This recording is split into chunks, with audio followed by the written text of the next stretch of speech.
Saudara-saudara kekasih di dalam Tuhan Yesus, puji dan syukur kepada Tuhan. Kita bisa bertemu lagi di dalam acara Renungan Harian GP Kris Pangkal Pinang. Sebelum kita bersama membaca dan renungkan firman Tuhan ini, mari kita berdoa mohon pimpinan dan pertolongan Tuhan. Kita berdoa.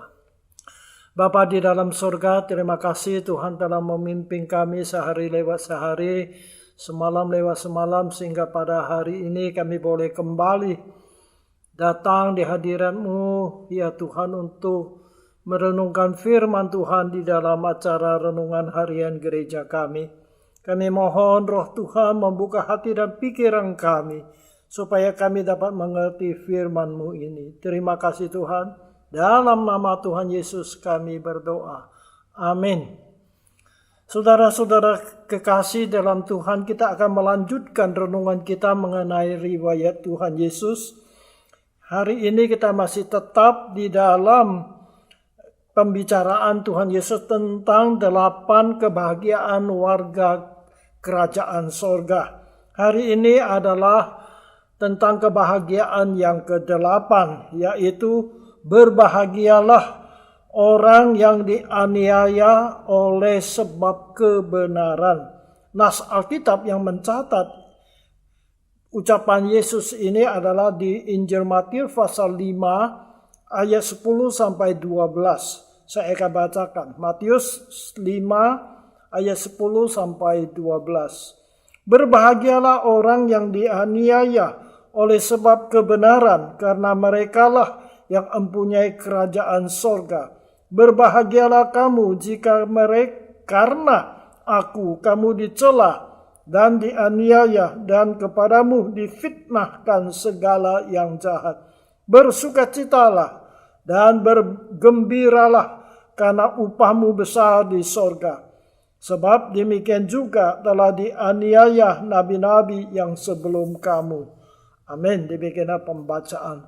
Saudara sekalian, apa yang dimaksud oleh Tuhan Yesus?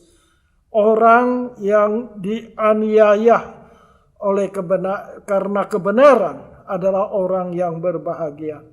Maksudnya ialah orang yang menderita mempertahankan kebenaran atau melakukan kebenaran Allah atau kehendak Allah. Jadi penderitaan atau penganiayaan yang dialami mereka adalah karena Tuhan, karena kebenaran Tuhan, bukan karena dosa-dosa mereka. Kalau seorang menderita penderitaan karena ulah sendiri atau dosa atau kesalahan sendiri, itu bukan menderita untuk Tuhan. Yang kedua, Yesus di sini menyebutkan bahwa menderita untuk Tuhan Yesus sendiri itu sama dengan menderita karena kebenaran. Jadi Tuhan Yesus menyamakan kebenaran itu dengan Dia adalah sama. Jadi orang yang menderita karena Tuhan Yesus itu sama dengan menderita karena kebenaran. Saudara sekalian, sejak awal Tuhan Yesus kita memang sudah mengalami penganiayaan. Jadi pengikutnya diingatkan mereka juga akan mengalami penganiayaan. Kalau kita lihat bagaimana Tuhan Yesus kita sejak lahir sudah mengalami penganiayaan. Kita tahu ketika dia lahir, Raja Herodes mencari dia, mau membunuh dia. Akhirnya Yusuf dan Maria membawa Yesus mengungsi ke Mesir.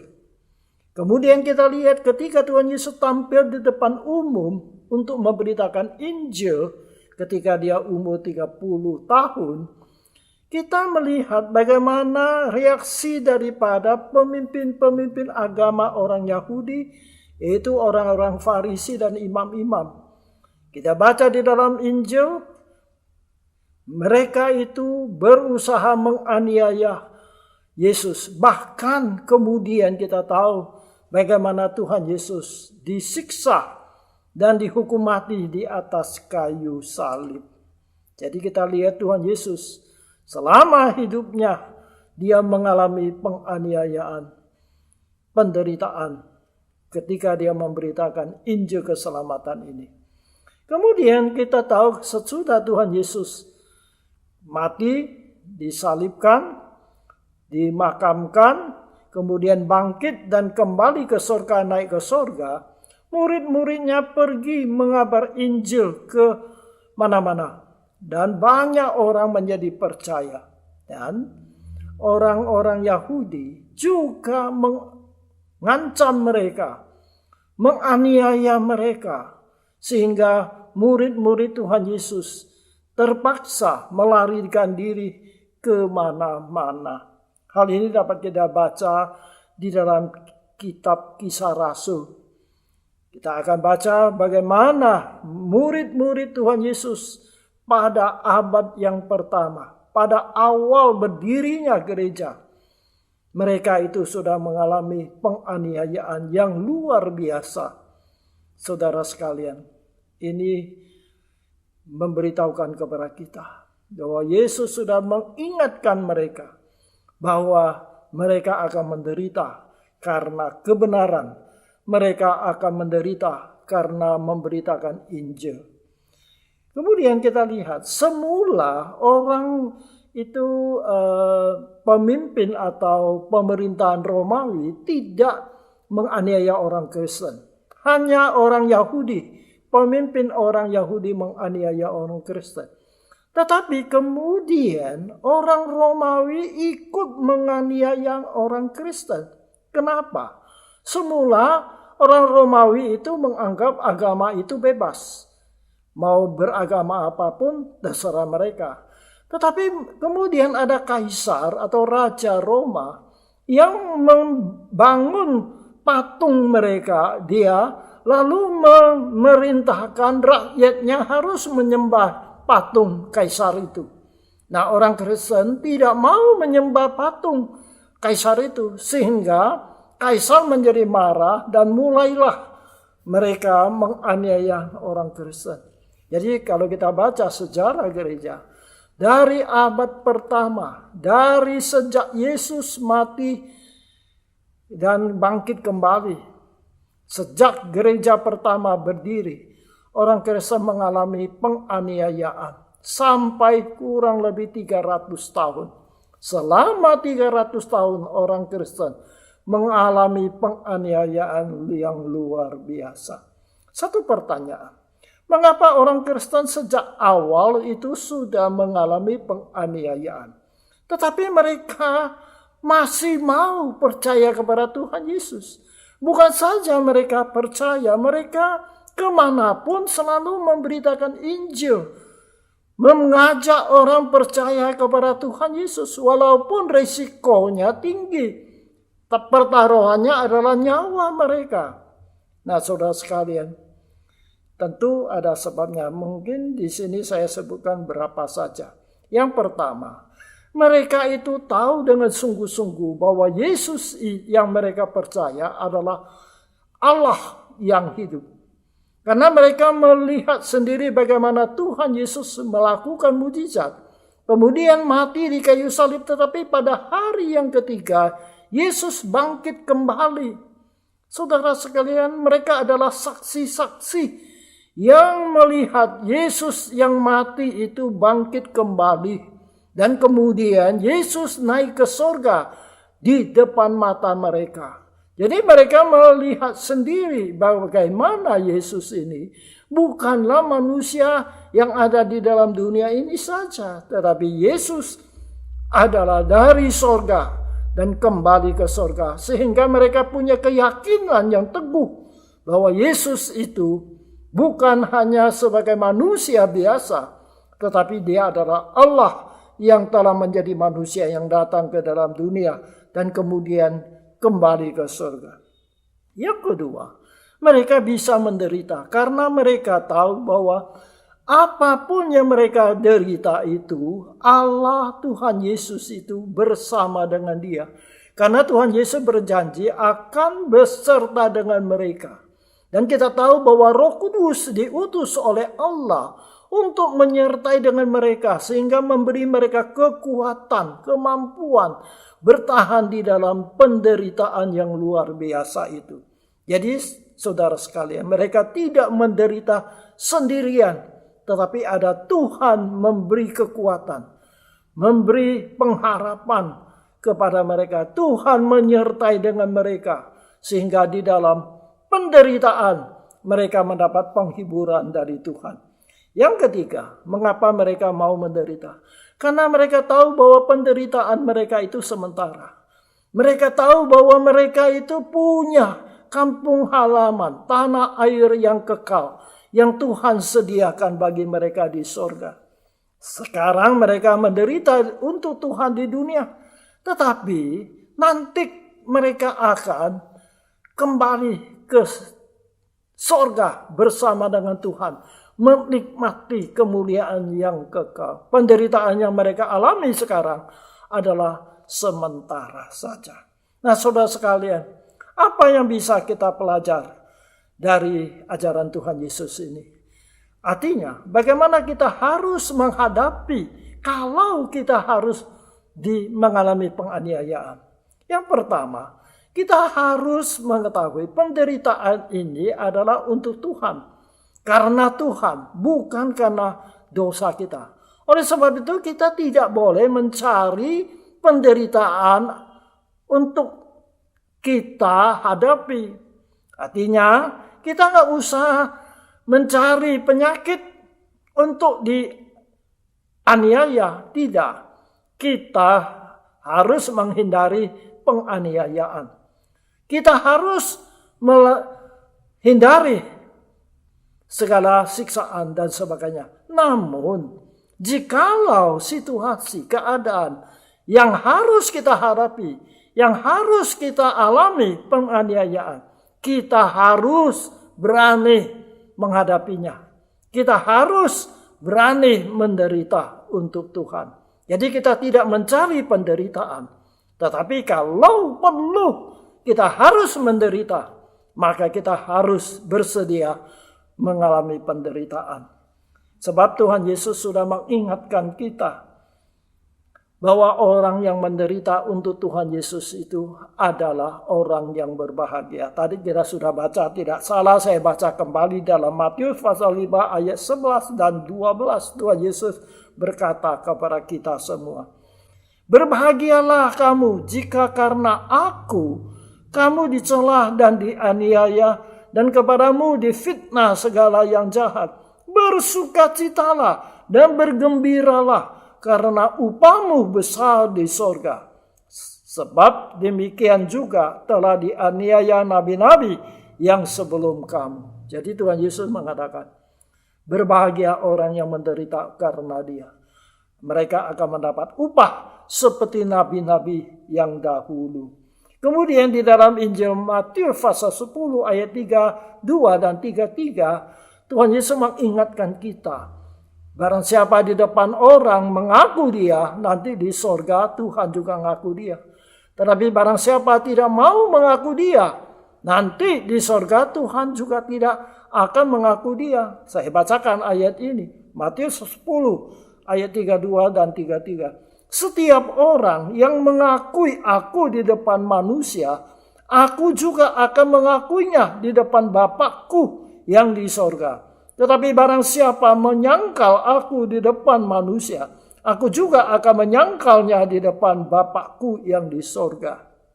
Sungguh, barang siapa mengaku Tuhan, Tuhan juga mengaku dia. Barang siapa tidak mau mengaku Tuhan, Tuhan pun tidak akan mengaku dia. Matius pasal 10 ayat 38 dan 39, Tuhan Yesus berkata lagi, barang siapa tidak memikul salibnya dan mengikut aku, ia tidak layak bagiku. Barang siapa mempertahankan nyawanya, ia akan kehilangan nyawanya. Dan barang siapa kehilangan nyawanya karena aku, ia akan memperolehnya. Saudara sekalian, penderitaan adalah suatu hal yang wajar bagi kita orang yang menjadi pengikut Tuhan. Kemudian yang kedua, kita harus sadar bahwa Tuhan Yesus telah lebih dahulu menderita untuk kita. Kita ingat Tuhan Yesus menderita di kayu salib untuk siapa? Untuk kita. Dia telah menderita untuk kita. Maka kalau hari ini kita bisa menderita untuk Tuhan, itu adalah suatu hal yang kehormatan bagi kita. Dan yang ketiga, Tuhan berjanji bahwa penderitaan kita untuk Dia akan diganti dengan suatu upah yang besar. Sebab Tuhan Yesus mengatakan, upah kita di surga akan kita terima. Jadi secara manusia kita menderita di dalam dunia, tetapi nanti kita akan menerima upah yang Tuhan berikan untuk kita. Penderitaan yang kita lakukan, yang kita alami sekarang ini sementara. Tetapi kemuliaan, upah yang Tuhan berikan kepada kita, itu adalah kekal selama-lamanya. Kemudian yang keempat, kita harus ingat, penderitaan kita untuk Tuhan itu sementara. Seperti tadi sudah saya katakan, hanya sementara. Hanya berapa puluh tahun saja. Maka semuanya akan lewat, akan selesai. Oleh sebab itu Tuhan Yesus pernah berkata, jangan takut kepada mereka yang bisa menyiksa tubuh kita, tetapi tidak bisa apa-apa lagi. Tetapi yang paling kita takut adalah, takutlah kepada Allah yang berkuasa menghukum kita di dalam dunia, juga berkuasa menentukan roh kita mau di sorga atau di neraka. Itulah yang harus kita takuti. Dan yang kelima, saudara sekalian, ketika kita mengalami penganiayaan, jangan kita bersungut-sungut kepada Tuhan. Mengapa Tuhan membiarkan kita menderita? Mengapa Tuhan tidak melepaskan kita? Mengapa Tuhan tidak menjawab doa kita? Jangan kita berserah kepada Tuhan. Kalau Tuhan izinkan kita menderita karena Dia, mari kita bersedia menderita untuk Dia. Karena Dia tahu apa yang kita alami. Dan yang terakhir adalah ketika kita mengalami penganiayaan, kita jangan balas dendam. Kita jangan membenci kepada mereka. Kita harus belajar Tuhan Yesus ketika Dia disalib di atas kayu salib sedang menderita. Dia berdoa untuk musuh yang menyiksa Dia. Dia berdoa untuk mereka yang menyalibkan Dia. Dia berkata kepada bapaknya, ya Bapa, ampunilah mereka, sebab mereka tidak tahu apa yang mereka lakukan. Tuhan Yesus sudah memberi contoh bagi kita. Jangan kita balas dendam. Tuhan Yesus pernah berkata demikian di dalam Injil Matius pasal 5 ayat 43 dan 44. Kamu telah mendengar firman, kasihilah sesamamu manusia dan bencilah musuhmu. Tetapi aku berkata kepadamu, kasihilah musuhmu dan berdoalah bagi mereka yang menganiaya kamu. Kemudian di Roma pasal 12 ayat 17 sampai 21 berkata demikian. Janganlah membalas kejahatan dengan kejahatan. Lakukanlah apa yang baik bagi semua orang.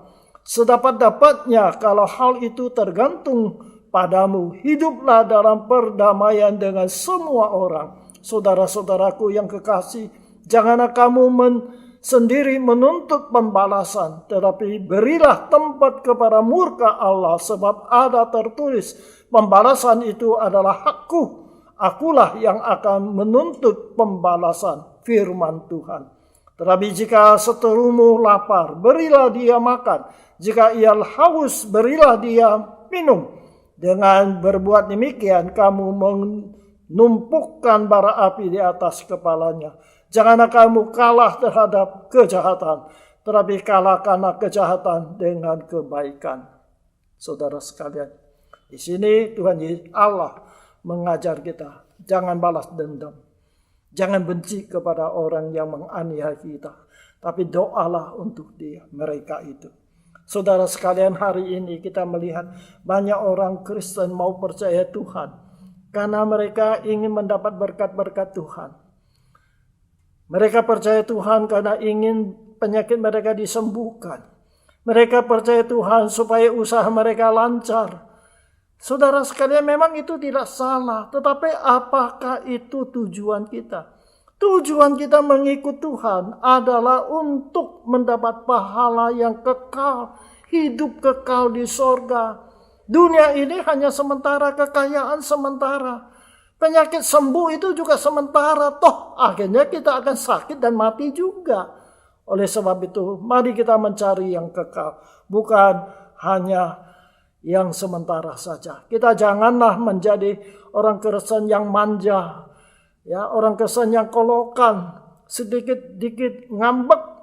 Saudara sekalian, jangan. Justru kita harus menjadi orang Kristen. Seperti kata Paulus, kita adalah prajurit-prajurit Kristen. Kita harus bertahan untuk menderita bagi Tuhan. Terakhir, saya baca kembali ayat yang kita baca hari ini. Matius 5 ayat 10-12. Berbahagialah orang yang dianiaya oleh sebab kebenaran, karena mereka lah yang mempunyai kerajaan sorga. Berbahagialah kamu jikalau karena aku kamu dicela dan dianiaya dan kepadamu difitnahkan segala yang jahat. Bersukacitalah dan bergembiralah, karena upahmu besar di sorga. Sebab demikian juga telah dianiaya nabi-nabi yang sebelum kamu. Kiranya Tuhan menolong kepada kita supaya kita mau bersedia menderita. Kita nggak usah cari penyakit, cari penderitaan, tidak. Tetapi kita harus siap seandainya kita harus menderita untuk Tuhan. Amin. Mari kita berdoa. Terima kasih Tuhan, Engkau telah menderita untuk kami. Kami di dalam dunia ini tidak luput dari penganiayaan, siksaan, dan sebagainya. Tetapi kami mohon Kau kuatkan iman kami, supaya kami tetap setia kepada Engkau. Bapa dalam surga, pada saat ini kami bersyukur kami boleh hidup dalam damai sejahtera. Tetapi ya Tuhan, kami mengingat ada saudara-saudara seiman kami di tempat-tempat tertentu, di negara-negara tertentu mereka mengalami penganiayaan. Oleh sebab itu kami mohon ya Tuhan, kuatkanlah iman mereka supaya mereka tahan segala ujian sampai mereka bertemu dengan Tuhan. Hiburkan hati mereka, kuatkan iman mereka. Terima kasih Tuhan. Inilah permohonan kami. Dalam nama Tuhan Yesus kami berdoa. Amin. Kiranya Tuhan berkati kita sampai berjumpa lagi pada kesempatan yang lain.